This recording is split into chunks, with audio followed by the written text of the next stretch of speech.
कहानी का शीर्षक राजा का तराजू और बुद्धिमान बालक। बहुत समय पहले की बात है।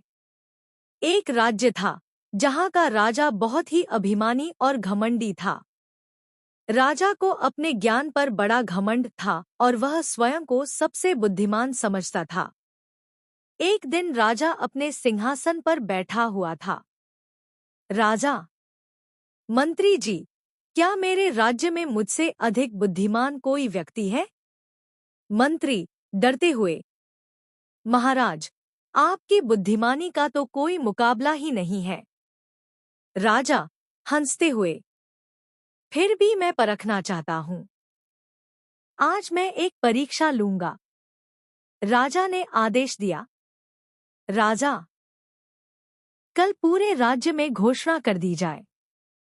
जो भी व्यक्ति मेरी परीक्षा में सफल होगा उसे सोने की अशर्फियां दी जाएंगी, और जो असफल होगा उसे कारागार में डाल दिया जाएगा।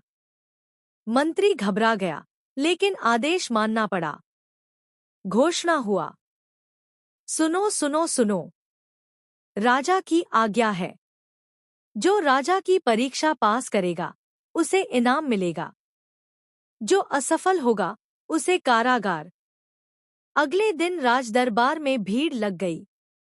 विद्वान, पंडित, व्यापारी सभी आए।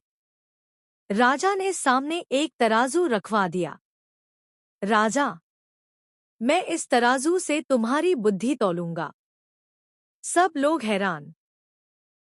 एक विद्वान आगे आया।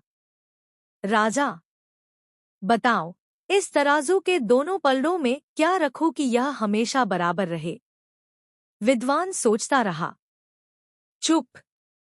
राजा, सैनिकों, इसे कारागार में डाल दो। एक एक कर सभी असफल होते गए। मंत्री परेशान हो गया।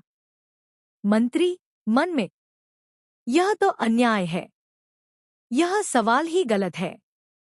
उसी भीड़ में एक गरीब किसान का बेटा खड़ा था। नाम था आरव। आरव आगे बढ़ा। राजा हंसकर, अरे, यह बच्चा, तू भी मेरी परीक्षा देना चाहता है? आरव, हाँ महाराज, यदि आप आज्ञा दें। राजा, ठीक है, बताओ, तराजू कैसे बराबर रहेगा? आरव मुस्कुराया। आरव, महाराज, तराजू बराबर तभी रहेगा जब दोनों पलड़ों में न्याय रखा जाए। राजा, न्याय? यह कैसा उत्तर है? आरव, महाराज, जब आप निर्दोष को दंड देंगे और दोषी को छोड़ देंगे तो यह तराजू कभी बराबर नहीं रह सकता। सन्नाटा। राजा चौंक गया। आरव, आपने जो परीक्षा रखी है उसमें हारने वाले को जेल, लेकिन जीतने वाले को भी डर। यह न्याय नहीं है महाराज। राजा का चेहरा उतर गया। राजा, तो तुम्हारा कहना है मैं गलत हूं? आरव, महाराज, तराजू लोहे का नहीं, आपके निर्णयों का है। राजा सिंहासन से खड़ा हो गया। राजा, आज पहली बार किसी ने मुझे आईना दिखाया है। राजा ने घोषणा की।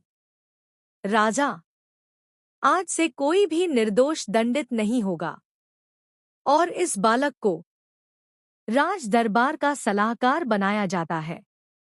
मंत्री की आंखों में आंसू आ गए। मंत्री, महाराज, आज आपने सच में राजा होने का अर्थ समझा। कहानी की सीख, शक्ति से नहीं, बुद्धि और न्याय से सच्चा राजा बनता है।